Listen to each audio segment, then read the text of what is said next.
Out front next, breaking news. The accused shooter in the Texas high school rampage set to make his first court appearance this hour as police are searching for more bombs. The FBI right now using bomb techs at the shooting scene to try to find more. Plus, the suspect is a 17-year-old who played football. Students say he's also been showing up to school in a long trench coat. Pictures of his jacket with Nazi symbols actually pinned to it. And Trump and his allies say an FBI informant was planted in his campaign. U.S. officials say that's not true. Even Rudy Giuliani says Trump doesn't know. So why are they talking about it? Let's go out front. And good evening. I'm Erin Burnett. Out front tonight, the breaking news. The 17-year-old high school student charged with capital murder today for killing 10 people in a Texas high school is expected to appear in court any moment. It's this high school in Santa Fe, Texas, devastated today by yet another American school shooting. 9 students and 1 teacher dead tonight. At least another 10 injured. And tonight, a second person in custody, an 18-year-old who, according to one law enforcement official, is believed to be a possible accomplice of the shooter. This comes as we are learning chilling new details about the shooter himself and his plot. According to officials, he is Dimitrios Pagartis. Officials say he was armed with his father's shotgun and a revolver, started shooting just as classes were starting this morning. There was panic and chaos. Students were running for their lives with their hands in the air. They heard 3 shots. I called my mom and I heard 4 more shots. I heard so many people saying that it was gunshots and that people were dead. I was scared for my life. Nobody should go through this. Nobody should be able to feel that in school. And tonight, a discovery that reveals just how much carnage the alleged gunman wanted to inflict. A law enforcement official says pipe bombs and pressure cookers were found nearby the school and at the school. And they are looking for additional devices at this hour. They're right now using bomb techs, K9s to process the scene. That's what the FBI is telling us at this moment. Nearby, investigators searching a trailer. They believe the suspect assembled at least some of the bombs there where you see on your screen. In just a moment, I'm going to speak to a student who was inside the school when the massacre began. He knows the alleged shooter. First, though, let's go to Nick Valencia. He is out front. He is live in Santa Fe. And Nick, obviously, we have a court appearance happening any moment this hour. We know K9s are looking for more bombs. What more are investigators saying to you about the shooting tonight? Erin, the depressing reality of what happened here earlier this morning in Santa Fe is now starting to set in the community. The federal authorities are also considering bringing their own charges against the 17-year-old, they say, to try to send a message and to keep this from happening again. We're making entry. Well, shots fired. More shots fired, additional shots fired. Gunshots rang out at Santa Fe High School in southeastern Texas just after classes started this morning. The shooter walked into an art class around 7:30. Still have several more shots fired. Police shooting. He's in the art room. We got shots fired right now, guys. 9 students and 1 teacher killed. An additional 10 people were injured, including school resource officer John Barnes, who was shot in the elbow. Survivors describe a harrowing scene inside the school. All the teachers are telling us to run, go, run. Me and my friend Ryan Calvert ran to the forest so we could get shelter. And that's when I called my mom. It's like instinct. You're scared, you're traumatized, so you're running as fast as you can. Parents received the unthinkable call, an active shooter inside their child's school. If you would have heard what I heard this morning, the fear in my loved one's voice because of my son being in that classroom, really scary. Really scary. 17-year-old Dimitrios Pagartis is in custody and is believed to be the shooter. The Texas governor said authorities are speaking to 2 other people in connection with the crime. On his Facebook page last month, the accused gunman posted a photo of a T-shirt with the words, "Born to Kill." In addition to the use of a shotgun and .38 caliber revolver during the shooting, explosives were found nearby that could have caused much more damage. There have been explosive devices found in the high school and surrounding areas adjacent to the high school. Because of the threat of these explosive items, community members should be on the lookout for any suspicious items. Law enforcement says the explosive devices included homemade pipe and pressure cooker bombs, as well as a Molotov cocktail. Sources tell CNN that investigators have searched a nearby trailer where it is believed the explosives were assembled. The students of Santa Fe High School now have to grapple with being the latest school on a growing list affected by a mass shooting. Nobody should have to go through this, and nobody should feel that pain. It hurts my heart to see this. I'm about a mile away from where that shooting happened this morning at a local gymnasium where family members and parents are coming to try to make contact with loved ones that they still have been unable to reach. It was just a short time ago, Erin, that I spoke to a young woman who says that her aunt is a permanent substitute at Santa Fe High. She still hasn't been able to reach her since this morning. And real quick, it is worth noting that this high school, shortly after the Parkland shooting happened on Valentine's Day, went through their own scare where they were put on lockdown after a school threat. Nothing happened then, but today, it was the real thing. Erin. All right, thank you very much. And, you know, you may have seen on your screen, this is the 22nd school shooting of the year in the United States of America. Texas Senator Ted Cruz spoke today. He was angry after another mass shooting in his state. Texas has seen the face of evil. What happened this morning here in Santa Fe defies words. The agony, the hell that parents, that this community is going through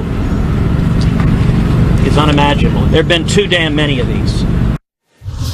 He's right about that. And too little has been done to stop them. And they are hurting students. Listen to this young woman, a survivor whose life was changed forever this morning. It's been happening everywhere. I've always kind of felt like eventually it was going to happen here too. So, I don't know. I wasn't surprised, I was just scared. Out front now, Aiden Gomez. He's a student at Santa Fe High School. His mother gave us permission for him to be on with us tonight, and he knew the suspected gunman was on the school's football team with him. So Aiden, look, thank you so much for doing this. Unimaginable to imagine what you are feeling and going through tonight. What happened, Aiden? Around first period, we were in first period for about 30 minutes, and the fire alarm went off. When the fire alarm went off, we started evacuating, and my classroom was right by the special needs classroom, so they were evacuating at the same time we were. And usually during drills, they evacuated about 15 minutes before us, so I knew something had to be wrong, that they weren't evacuated before us. So as they were evacuating, I held the door open for them, and we stood on the sidewalk as we would for a regular drill. When a teacher came running across the school, yelling at us, telling us to run. So we ran to the Highway 6, and that's when she stood on the highway, stopping traffic, telling us to get across the highway. So we went behind this building, Indian Automotive, and we took cover behind there for about an hour as they took a head count of everyone. And after they got everyone counted for, we loaded buses up, and we all came here to the Alamo, where we reunited with our families. And Aiden, I know that you knew the suspected, the gunman. What do you know about what he did today? What can you tell us? I know that he was wearing the same trench coat that he wore all the time, and I've heard a lot that he was also wearing the shirt that he posted on his Facebook. Which one? Was that the one that we've been looking at, the Born to Kill? Yes, ma'am. And I know you knew him, and you'd been, that we're looking at the T-shirt now that he had posted on his social media, on his Facebook. What were your interactions like with him? He was kind of a quiet kid. Every time you try to start a conversation with him, he'd just kind of like laugh. He wouldn't really continue on with the conversation. He didn't really like interacting with other students. Was he, Aiden, an outcast? Was he picked on? Do you know anything about, what can you tell us about sort of his role socially in the school? He wasn't really picked on. He was kind of an outcast of kind of how he dressed. Everybody looked at him different because he wore the trench coat with the badges on there. And I don't believe that he was picked on, no. No, but he wore that trench coat, it sounds like you're saying, all the time. Yeah. When you heard that it was him, what was your first reaction, Aiden? I was kind of surprised. I didn't think he would do something like that. He doesn't seem like that kind of kid. And obviously 9 of your fellow students were killed today. A teacher was killed. There are others in the hospital tonight. Do you know any of the victims? Yes, ma'am. What can you tell us about them? They were nice students. I'm sure their families loved them a lot. And it's, school's going to be different without them. Well, Aiden, thank you. I know it's going to be hard as you're just even trying to process this. Thank you so very much for being willing to speak with me. Yes, ma'am. Yes, ma'am. Aiden Gomez, as you heard there, a student, someone who knew the alleged shooter. You heard what he had to say. I want to go now to Art Roderick, former U.S. Marshal, and Juliette Kayyem, former Assistant Secretary for the Department of Homeland Security. And Art, you heard Aiden say he was sort of an outcast, but by choice, not picked on, that he always wore that trench coat. He was saying that he even thought that he was wearing that Born to Kill shirt today. What do you take away from that? Well, I think where the investigation's going now, I mean, we look at his Facebook page, there's not a lot of information on there, but obviously he's wearing a trench coat, kind of a dark look. I don't know if he had the swastikas on there or the Iron Cross on there, but I think what they're doing right now is they're out rolling a lot of law enforcement people out there, not just the police department, but also FBI, ATF, U.S. Marshals, DEA, anybody that's on these task forces right now to assist. And what I've been hearing, Erin, is that they're rounding up anybody that could have had any contact with him, either recently or in the past. So they're picking up a lot of people and talking to them, and also, you know, the students on the ground there also provide a bunch of intel. So there's a lot going on right now, a lot of information flowing in, and they will nail this down fairly quickly as to who else could have assisted him with this particular And on that point, Art, are you hearing anything? I know, you know, you heard our reporting, an 18-year-old that one law enforcement official tells us is believed to be a possible accomplice is now in custody. Do they feel that they have anyone who could have actively helped, or what else are you hearing? I'm hearing they're looking for other people out there, at least 1 or 2 more specific people that either went to that high school in the recent past or currently are in that high school. So they're casting a wide net here, as they should, to gather as much information as they can, because it just appears to me somebody else knows something out there, or somebody else could very well have assisted him. And Juliette, you know, we also now know, right, about these pipe bombs, right, that there were there are K-9 teams now looking for more, right, that he was assembling them in a trailer, that there were some outside the school. They're looking now inside the school. They're have these FBI says K-9 teams. What does that say to you? Bombs, and many of them. So it says 2 important things about today, and why I do think today is different, not only because the assailant does not have this kind of record that we've gotten used to in terms of interactions with law enforcement. All right, I'm sorry, Julie, I just want to interrupt you briefly as you finish your point. Right now, everybody, you're looking behind that door line is the suspect, the 17-year-old alleged shooter, his first court appearance. You can see there.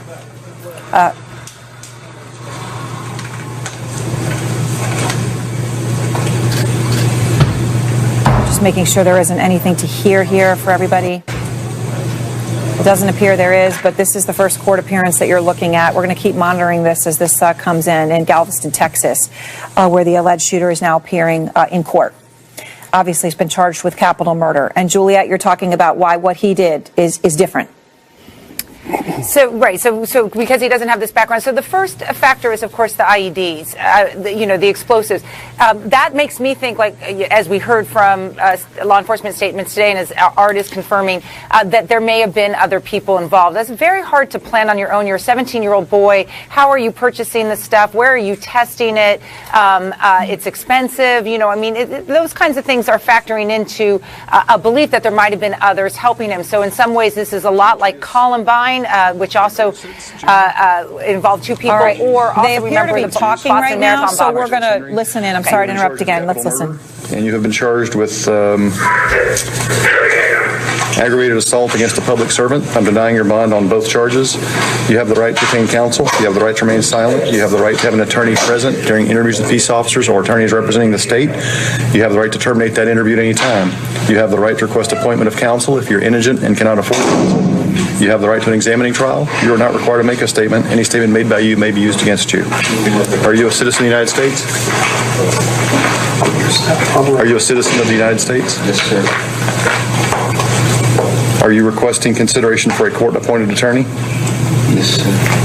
Are you out on bond for any other charge? No, sir.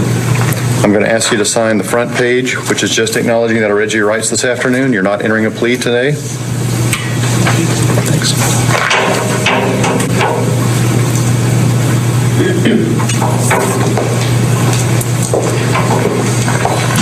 I'm going to have you sign a second time requesting consideration to be appointed a court-appointed attorney, and a third time saying that you'll keep your appointments and tell us if you change your address or phone number.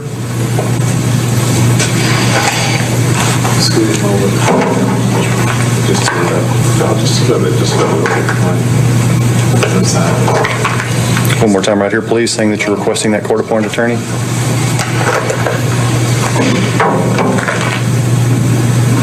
Does he look on the application now, or they want to wait on that? Let's go over to the left. Judge. I'm sorry? To the next window. To the next one. Oh, to the next window? Do I need to do it over again?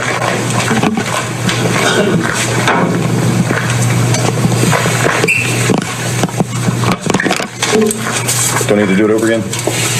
Okay. All right, any questions? All right, we are finished. They're going to work on the application a little bit later. All right.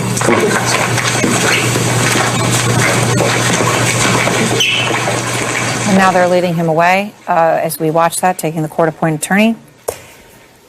What's your reaction to that, Juliet? Obviously, he was there with his handcuffs on. So justice sort of plays itself out here. I mean, in other words, he's going to face capital crimes. This is going to be a state case. I don't see any reason why there would also be federal charges at this stage, unless we learn something about motivation, which would make it a federal crime. But I think that this will be a state case. And depending on if he's talking or not, we understood that he was talking earlier, find out more about motivation. I think that's clear here, both motivation and then, of course, is there a conspiracy? Are there others? You need to make sure this community continues to be safe. There are explosives around that we can't seem to account for right now. And so it's just ensuring that this day is over. Art? Yeah, I mean, that just seemed to me be like a standard initial appearance. His rights were read to him. He answered a couple questions. They established identity. That's part of all the initial appearance. And he was denied bail based on not only the homicides, but also the assault on the two resource officers, which are public officials. So this is what we see in any crime like this. I think from this point on, we just move on from here, and hopefully law enforcement was able to get some information on the initial debrief they had with him. Right, and of course, Juliet, they're in a race right now because they don't know how many of these explosive devices there are. They don't know where they are. They don't know if anyone else was involved, right? So as you point out, still concerned about whether there could be any more risk. But what do you say about the fact that there were so many? And obviously none of them went off, right? Whether he was intending them to later, I mean, it's unclear at this point whether that was 100% a failure or not. But they didn't explode while he was putting them together. In other words, it would seem there had been a lot of practice or precursor work. Absolutely. You can't just put these together in a day. There's training, there's purchase of materials. So, to the extent that he seems to have come out of nowhere, no one seems to have any hint that this was about to happen. There were activities that he did to clearly be able to purchase the explosive materials. And that's the question of, are there others involved? I will say one thing that those of us who've been looking at these school shootings for a while that has been troublesome and disconcerting is very similar to what happened to terrorist organizations, in which they had to keep upping the ante because you can't just be a terrorist, right? And so, in other words, that's what led to Al-Qaeda using 4 airplanes. In the school shooting instance, you're not seeing now just school shootings. You've now seen at least one person now try to ratchet up to say, I'm not just a school shooter, I'm something bigger, whatever it is that motivated him. So that's disconcerting. Extremely disconcerting. Thank you both. And next, our breaking news coverage continues. We are just learning that neighbors of the suspected shooter reported hearing an explosion this morning. Obviously, could be incredibly significant here as we assemble the timeline and the intent and the motive. Details on that and students injured in the mass shooting. Some of them tonight still fighting for their lives. We have the latest on their condition. We'll go to the hospital tonight. And President Trump accusing the feds of planning a spy in his campaign. His attorney, though, Rudy Giuliani, says they have no idea if even that is true. Breaking news, CNN just learning that neighbors of the suspected school shooter say they heard an explosion from what appeared to be the suspect's house, and that explosion happened around 5:40 a.m. this morning. Now, that's incredibly significant because we know, of course, that there were multiple pipe bombs near and at that school, and this 5:40 a.m. would have been just a couple of hours before the attack at the high school in which the shooter allegedly killed 10 people, 9 students and a teacher. Just moments ago, the 17-year-old made his first court appearance. We saw that there, eerily quiet and calm, in contrast to the carnage and chaos that he caused this morning. Police say he was armed with a shotgun and a revolver. We understand both of those belonged to his father.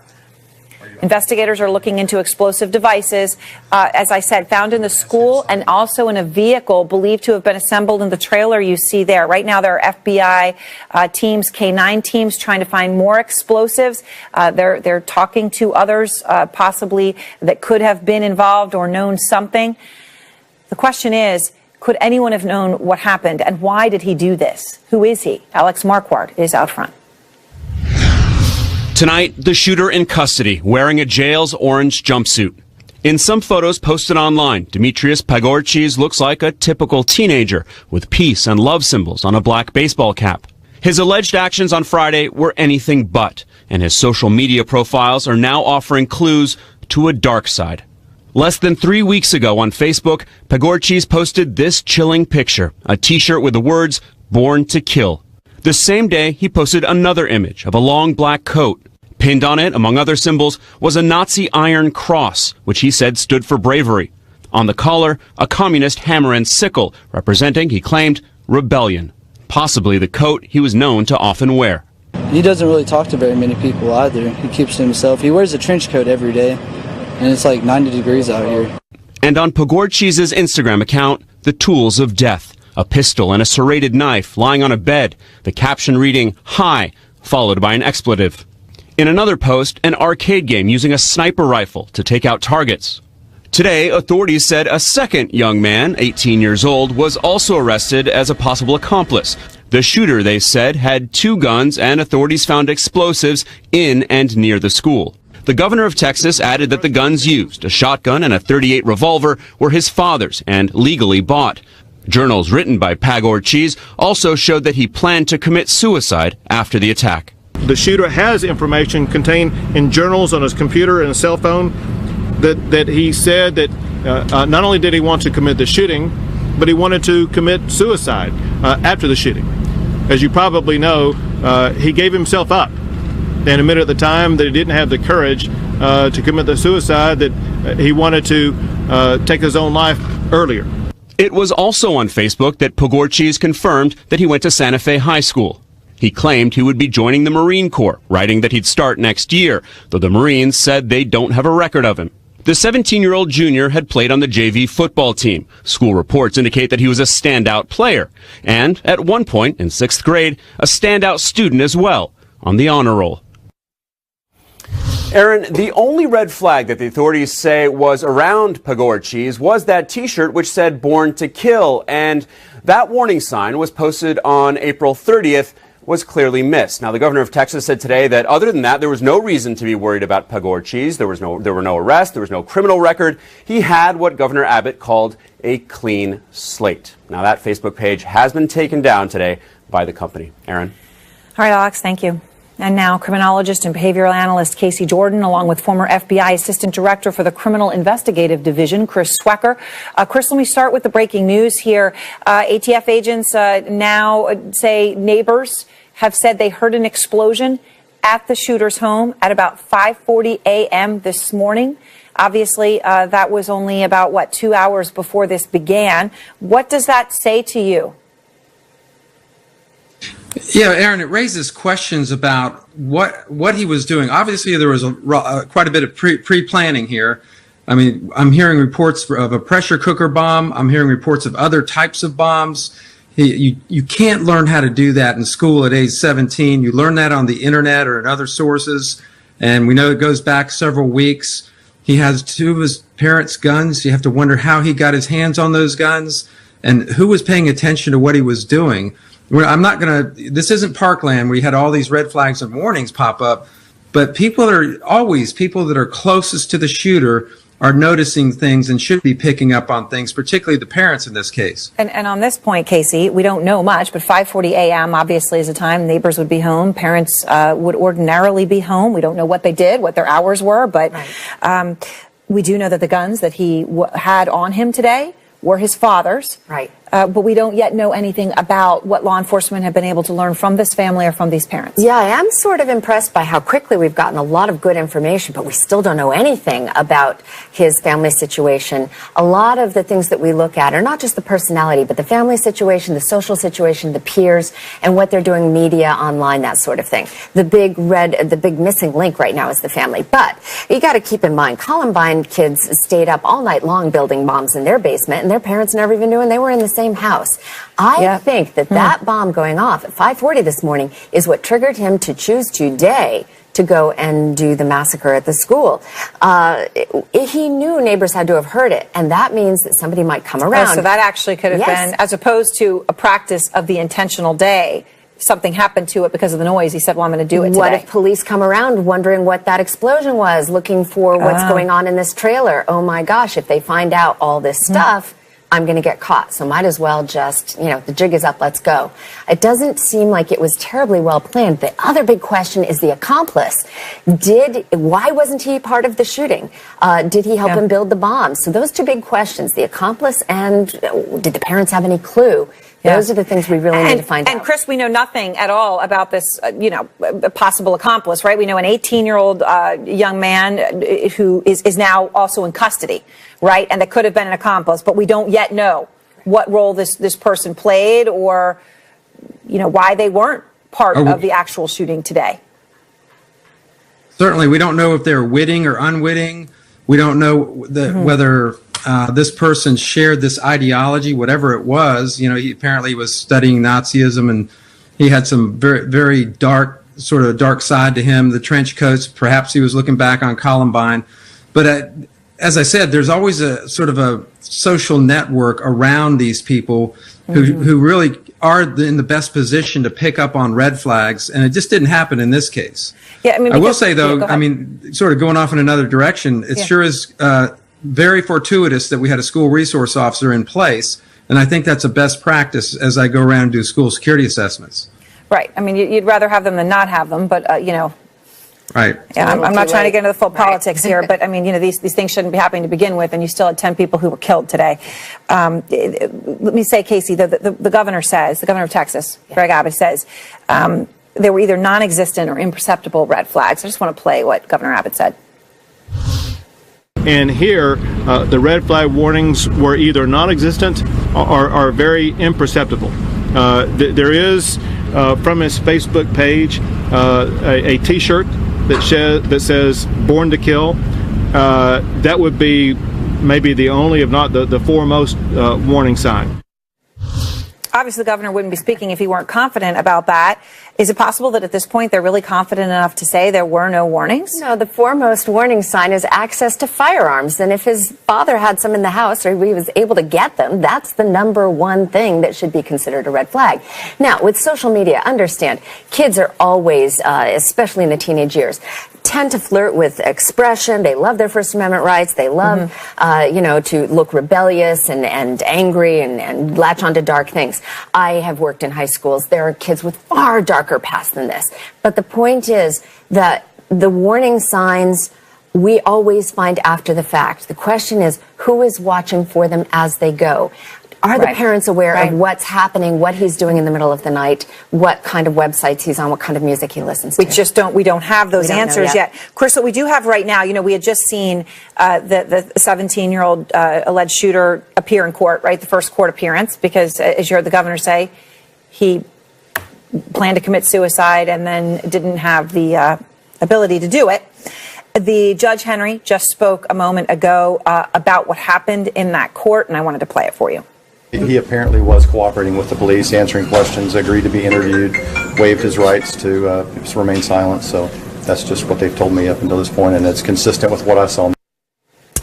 Chris, what does that say to you? He's saying he was cooperating. Not surprising, someone of that age, 17 years old, cooperating before the lawyer comes on the scene. And frankly, the officers are going to get as much out of them as they possibly can before he does get a lawyer. So I don't expect that to continue until, it may be a strategy later after he consults with the lawyer, but I expect him to clam up pretty soon. And what else are they going to be looking for signs? Because, again, we don't know anything about the family. We don't know a whole lot yet fully about social media, at least that has come out, or what he was doing or what his relationships were like, or, in fact, even if there's only one person who may have been involved or if there are others. Right. So I think that, it's what they're going to find out, what they'll be interested in is, was there a specific event? How long has he been thinking about this? The fact that he played football 2 years ago or was an honor student 5 years ago is really irrelevant.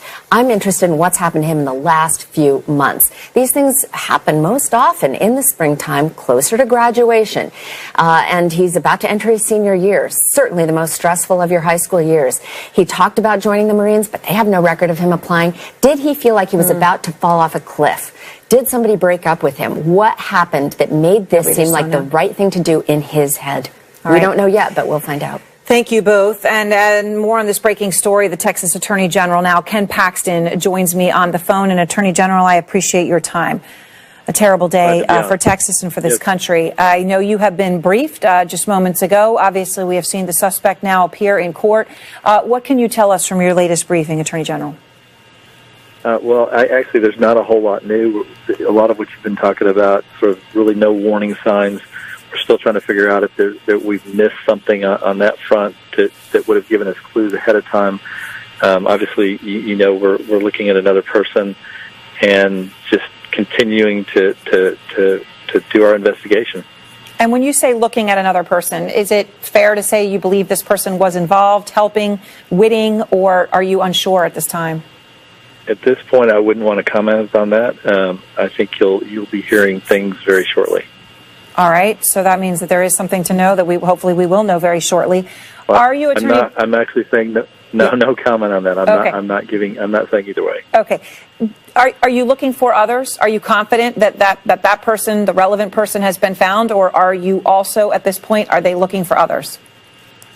Look, in this type of investigation, you're always looking to see if there were others. I'm not saying there were, that we have any evidence there were, but we are definitely pursuing all options. Law enforcement from both the federal, state, and local are looking at every possible angle, everything related to his background, his friends. All of that's going to be looked at to see if anybody participated in helping him do this. Because obviously, if they're out there, we want to know. Do you, at this point, do law enforcement know how many explosive devices there were, of the IEDs, the pipe bombs, the pressure cooker bomb? Do you know, or are they still at this point looking to see if they have found them all? They're still investigating. They're still looking to make sure that they have found them all. So yes, the answer is no. We don't know everything yet. And to this point about no red flags, what makes you all so confident that there weren't any? Well, it's just confident about what we know now. This is obviously an investigation that just started today, so it's not going to be over anytime soon. It may be that they're, after pursuing this, with as many resources as we've got behind this, with so many law enforcement people involved, we may find red flags. But at this point, we don't have any, which is obviously unusual. So it may be at some point we do find something, because it's just not the typical. They are typically warning signs when somebody goes off and does something this horrific. And at this point, do you have any sense as to motive? Not any, but I will say this. What's nicer about this case as far as finding motive is we actually have a live suspect. Yes. And so many of these cases, these people are they don't end up coming out alive, and so you end up, wondering about that for the rest of your life. So that is one good part, that we will have the opportunity to try to figure that out as we go along. Attorney General Paxton, I appreciate your time. Thank you, sir. Well, keep us in your prayers. Thank you. And we will do that. There are 10 people who were killed today. 9 of them students, 1 of them a teacher. 8 of the injured students who now some of them have been released, others are fighting for their life, were sent to Clear Lake Regional Medical Center. It is in Webster, Texas. Dr. Saifi Madain leads the emergency room team that treated those patients and those students. Dr. Madain, thank you for your time. So sorry about what you have gone through today, what your team has gone through today. But I know that you've been saving lives. What can you tell us about the patients who are still in your hospital tonight? I can tell you that out of the 8 patients that came in, 6 were sent home, and the 2 that are here, 1 remains in critical condition, and 1 of them still in fair condition, but they have improved. They have improved. Well, thank God for that. Can you tell us what sorts of wounds they had? Obviously, we understand that these would have come from gunshots, but is that consistent with what you saw? Yes, ma'am. That is exactly what we saw today. Dr. Madain, our affiliate, KTRK, obviously where you are in Texas, spoke with a survivor who had been shot in the head but survived. And the bullet actually came out just behind his ear. We have a video here of behind this child's head. Did you see injuries like this? I mean, obviously, it's amazing and incredible that this child seems to be okay and is released, but was shot in the head. Yeah, some injuries, people do okay, right? The bullet goes in, hits soft tissue, comes out the other end without hitting any of the vital organs, doesn't hit any of the vasculature, and so they do really well. Unfortunately, not everybody is in that situation. Some people, these bullets do hit vital organs, and so they're a different situation, and that's the 2 patients that we have here are examples of that. And Dr. Madain, I know you said 1 of them is in fair condition, 1 in critical. You said they both improved. What happened this morning, though? I mean, you all are there. You're always ready for anything, but this is something, of course, that although it has happened elsewhere, something no one ever expects to happen. What happened when you first heard that there had been a mass shooting? So, as a level 2 trauma center, we can provide just as high-level care as level 1s. And so we've been practicing for this. We've been preparing for this type of incident, this mass casualty. We go through drills. And essentially today we were able to initiate all of the processes that we've been practicing and talking about for the last several years. And so as soon as we heard that a mass casualty was coming in, we just took action.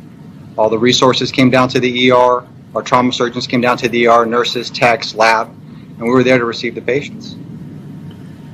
And of course, you saved so many lives. Thank you so much for taking the time to join us. And our prayers are with the 2 that you still have, and that their condition continues to improve and that they will go home. Dr. Madain, thank you. Thank you. And next, President Trump claiming an FBI informant was planted in his campaign. He's called it a bigger scandal than Watergate, but what are the facts? We have new details tonight. Plus, we are just hours away from the royal wedding, and we have new details from the ceremony. We're going to go live on the ground to Windsor. There's a key word that the vows apparently leave out. New tonight, President Trump says there was a spy in his campaign during the 2016 election. Trump quoting Fox News personalities today on Twitter, writing, apparently the DOJ put a spy on the Trump campaign. This has never been done before, and by any means necessary, they are out to frame Donald Trump for crimes he didn't commit. Really bad stuff, adds the president. Trump then wrote, reports are there was indeed at least 1 FBI representative implanted for political purposes into my campaign for president. He adds, if true, all-time biggest political scandal. This comes as Trump's lawyer, Rudy Giuliani, admits Trump is promoting this theory, even though they have absolutely no idea if it's true. Here's the issue that I really feel strongly about with this informant, if there is one. First of all, I don't know for sure, nor does the president, if there really was one. We're told that. Told that by whom? We're told that by people who, for a long time, we've been told that there was some kind of infiltration. Very clear that he doesn't know. Evan Perez is out front. And Evan, this is a huge charge being alleged, right? Informant, spy. I mean, what do you know about this informant? Well, that's right. I mean, it's very irresponsible to be using those words, and especially because you know it's driving the president perhaps to a place where he might actually do something about it, Erin. And the problem is that here's what we know about what this person was doing. This is a person who was a confidential source for the FBI, provided information to the FBI and to the intelligence community in the past, and he interacted with some people who were associated with the Trump campaign. This person was not implanted, as the president said, in the campaign. This person wasn't sent as an undercover spy to infiltrate the campaign. None of those words, I think, would describe this situation. This person simply came forward and provided information to the FBI that was relevant. And keep in mind, all of this happened well before Robert Mueller, the special counsel, is appointed. This is when the FBI was looking into what the Russians were up to with regard to the 2016 election. So all of this is really what the FBI is supposed to do, which is if they see a foreign power trying to interfere with the election, they're supposed to investigate it. And if someone comes in and provides information, they're supposed to accept that and see it and see what matches up. And we're told that some of the information the source came forward with matched other information that the FBI and the intelligence community was getting, Erin. All right, obviously hugely significant what you're saying, right? Because what you're saying, Evan, is somebody was there who had interactions with the campaign, whatever it might have been, who had been a long-time source, heard or saw something, and then contacted the FBI. So what you're saying is there was zero placement, right, or implanting. Right. This person just happened to be there and then reached out, right? That's to make sure. The adage of see something, say something, that's what happened. All right, which obviously puts a very, very different light on this than that which the president is putting out there. Right. All right, Evan, thank you very much. I want to go now to former DOJ official Francie Hake and former FBI supervisory special agent and former special assistant to then FBI Director James Comey, Josh Campbell. Josh, you heard Evan's reporting, and you heard what the president has been tweeting out there, the speculation that he's putting out there, obviously, with the clear implication that it's true and he believes it. Spy? Yeah, well, it all depends on whose side of the investigation one happens to find themselves. If you are the subject of the investigation, you're going to do everything you can to try to discredit those who are doing the investigation. If you're on the side of law enforcement, then you see a person like this for what they are. Except for this is the president who oversees the FBI, the CIA. This is his law enforcement. Well, it is in a sense, and I think, I saw him tweeting, I think it was yesterday or the day before, about Obama's FBI, which, I think that when you get into using the possessive form about a law enforcement agency, I don't think that paints a picture that he wants it to. I think, if you look at his tweets, he said that this was really bad stuff, an all-time biggest scandal. I think he's right, but not in the way that he thinks. And, the reason I say that is because I know as a former FBI agent, in order to use an investigative tool as invasive as a confidential human informant, you have to meet a certain set of standards, and you have to get the highest level of approval, within the Justice Department, particularly if you're involving, a presidential candidate. So the fact that the FBI agents were able to meet those hurdles, to overcome those challenges, and use this informant tells me that they were on to a criminal investigation, the results of which the campaign may not like. Francie, you have more concern. I do. I disagree completely with Josh. He says that they had enough for a criminal investigation, but that's not what they were doing. This wasn't a criminal investigation. This was a counterintelligence matter, and the standards are massively different. You're talking about invading Americans' privacy using tools that are originally designed to collect foreign intelligence from foreign sources. The standards are different. Everything is different. And here, they treated it like a routine criminal matter, but then they applied for a FISA application. Well, that's what it looks like. They only applied for a FISA application. We don't see any criminal search warrants that were taken by a federal district judge. It's all about the FISA application and those. And one more thing really quickly. Everyone's talking about this potential source inside the Trump campaign. What I don't hear anybody talking about is that oftentimes law enforcement agencies refer to surveillance as a source. I don't know if that's the case here. But what no one's talking about is they could very well have been referring our sources are to saying it was a U.S. citizen, so it would imply it's a person. I understand your point. I'm not saying we're 100% sure, but I am saying our sources do imply that it was a U.S. citizen. So it would be. Can I clarify something real fast Josh. here? Yeah, no, let me just say that, you're right in one sense, that national security investigations aren't exactly like criminal investigations, but when you look at investigative tools, the Domestic Intelligence Operation Guidelines and the Attorney General Guidelines that you know very much about from your time there all set the standard for the investigative tool that you can use, and those are the same same when it comes to the use of an informant, someone who's been signed up as a confidential human source. So again, if that was used, if people were coming and, presenting information that they allege was criminal, that could be violating criminal statutes that have to do with counterintelligence investigation. I think it shades things to try to look at it, too much in two different things. Now, there is the question then of getting to the bottom of this, right, Francie? And when it gets to this, Devin Nunes, obviously the highly controversial chairman of the House Intelligence Committee, has subpoenaed the DOJ. He wants any information he can get about this person, this source. The DOJ, the FBI, the DNI, they're all saying, no way, because if we give it to you, it could pose a grave risk to this source's life. Do you think that's real? A grave risk to this person's life? Well, Erin, I don't know whether it's real or not. Obviously, that's what the DOJ is saying. Unfortunately, when they applied for their FISA warrant, they told the FISA judge that they had extra sources in the media that confirmed what Steele was saying in the dossier. Well, it was Steele himself who was the media source. So I don't actually trust, and it pains me to say it, I don't actually trust what the DOJ is saying now, because they've said things all along the course of this investigation that have turned out to be completely wrong. And again, I disagree with what Josh said. Very specifically, there is a massive difference between a counterintelligence investigation and a criminal investigation. The standards are completely different. Everything is completely different. With respect, you just made a charge without any basis. You said a lot of what DOJ has told us has turned out not to be true. What are you talking about? Well, I just gave you a great example. When they said to the FISA judge that the dossier had been verified by separate media sources, when it turns out the dossier author was the separate media source. You're that quoting is the not Nunes pander memo. to the That court. is not. That is something that people are looking to and saying this is a dubious claim. So to say that the DOJ is out of control is insane. Let me just say, if I can, I didn't say the biggest, DOJ was out of control. I never said that. But you're saying that they're telling us things that are not true, which that is a serious charge for people who are charged with upholding the rule of law. But it's clear that they are telling us things that aren't true. The FBI has specifically said multiple times during the course of this investigation that the release of national security information will endanger national security. And then we get unredacted copies, and there's nothing about it that endangers national security. Those are misrepresentations that are material to the American public, and they ought to know it. Final word, Josh. No, well, I would ask for examples, because, I mean, that's a broad brush claim to say that the FBI is saying that something is going to cause danger if it's released, and then for you to make the determination that, oh, no harm, no foul, there's no threat to national security. We don't get to make that decision. That's within the Department of Justice and obviously those in Congress that are overseeing them. All right, we'll have to hit pause there. I appreciate both of your time and look forward to having you back to continue this conversation. Next, we do have new details. They've just been released about the royal wedding, which, of course, is set to begin in hours.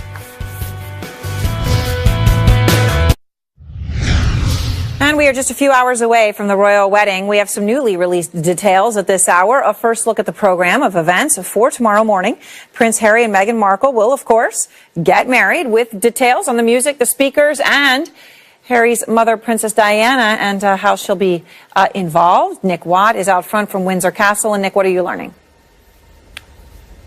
Well, Erin, let's start with that Princess Diana nod. Now, the final hymn of the service tomorrow will be Guide Me, O Thou Great Redeemer, which was also the final hymn at her wedding, at her funeral, I'm very sorry, more than 20 years ago. Also, it's very obvious that Meghan Markle from this order of service is not going to be the kind of royal bride who just does what she's told, toes the line, bows down. Her mark, her imprint is all over this order of service. There's an American flavour. The choir is going to sing the Benny King classic Stand By Me, and the processional music at the very end is going to be This Little Light of Mine, sung by Etta James, which was, of course, a civil rights anthem. Another interesting little nugget is that Meghan Markle is actually going to walk herself down most of the aisle. She will walk alone. Her dad was supposed to be here to give her away. He is unwell and can't make it, so she will walk on her own. Prince Charles will join her for a little bit of the way, and then he will back off. She will walk the final steps to the altar where she will marry